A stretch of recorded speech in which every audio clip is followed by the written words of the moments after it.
Hi hello welcome to okay TV నేను మీ నరసింహ. కవిత bail నిన్న కూడా రిజెక్ట్ అయింది. ఇది దేనికి సంకేతం? అసలు కవిత లోపల జైల్లో హ్యాపీగానే ఉంది, ఆవిడ అన్ని ఫెసిలిటీస్ దక్కుతున్నాయి.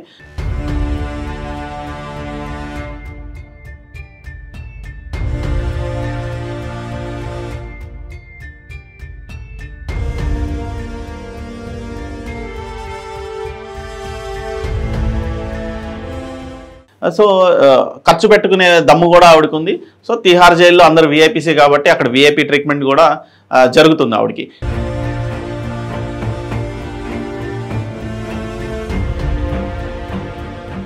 కానీ ఎన్ని రోజులు అలా ఎంతకాలం ఉండబోతుంది? అంటే అప్రూవర్గా మారబోతుందా, లేదంటే అలాగే జైల్లో ఉండి న్యాయబద్ధంగానే బెయిల్ తీసుకొని బయటకు రావాలనుకుంటుందా? Sir. We are going to fight it out. It is a political case. It is a fabricated case. It is a false case. We are fighting it out. There is nothing new. We are asking the same thing again and again. There is nothing new.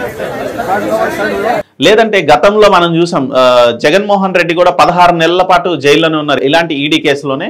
So ఇప్పుడు కూడా కవిత పరిస్థితి అలాగే ఉండబోతుందా? ఇప్పటికే 6 నెలలు కావస్తుంది, కానీ ఇంకొక సంవత్సరం అయినా సరే జైల్లోనే ఉండబోతుందా, లేదంటే ఏదైనా అప్రూవర్గా మారితే తప్ప తనకి ఇది వచ్చే పరిస్థితి లేదా? కవిత అప్రూవర్గా మారితే ఏమవుతుంది?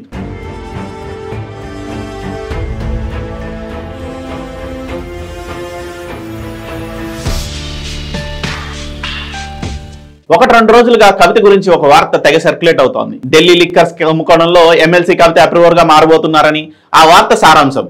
ఇలా జరగకుండా చూసేందుకు, కవితను ఆపేందుకు కూడా బీఆర్ఎస్ అధిష్టానం నుంచి ప్రయత్నాలు జరుగుతున్నాయని చెప్పుకుంటున్నారు. అందుకే ఈ మధ్యన వరుస పెట్టి కవిత దగ్గరకు వెళ్తున్నారు కుటుంబ సభ్యులు. ఉన్నట్టుండి కేటీఆర్ వెళ్లడం, హరీష్ రావు వెళ్లడం ఇందుకు బలం చేకూరుస్తోంది. నిజానికి కవిత అప్రూవర్ గా మారతారని 2 నెలలుగా వినిపిస్తున్నదే. మహా అయితే 14 రోజుల తర్వాత బెయిల్ పై బయటకు వస్తానని అనుకున్నారు కవిత. కానీ లిక్కర్ స్కామ్ లో ఇరుక్కున్న వాళ్ళందరూ ఈజీగా బయటపడలేరని ఆలస్యంగా అర్థమైంది. ఇప్పటికే 100 రోజులు పైగా తిహార్ జైల్లోనే ఉన్నారు కవిత. దీంతో తీవ్ర మానసిక ఆందోళనలో ఉన్నారని చెప్తున్నారు. ఆ అప్రూవర్ గా మారితే తప్ప బెయిల్ వచ్చే అవకాశం లేదని న్యాయ నిపుణులు కొందరు సలహా ఇస్తున్నారు. కవిత లీగల్ టీం ఎన్ని రకాలుగా ప్రయత్నించినా బెయిల్ సంపాదించలేకపోతుండడం, పైగా ఈ కేసులో ఉన్న వారంతా అప్రూవర్ గా మారి అందరూ కవిత పేరే చెప్పి బెయిల్ పై బయటకు వెళ్లిపోయారు. అలాంటి పరిస్థితుల్లో కవిత అప్రూవర్ గా మారడం కుదురుతుందా?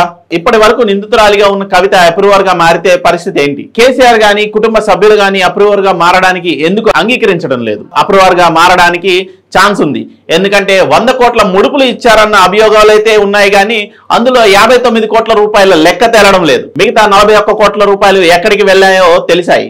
సో మిగతా సొమ్ము వివరాలు తెలిసింది ఒక్క కవితకే. ఆ అప్రూవర్ గా మారి ఆ ముడుపులు ఎక్కడ నుండి వచ్చాయో చెప్తేనే బెయిల్ రావచ్చు.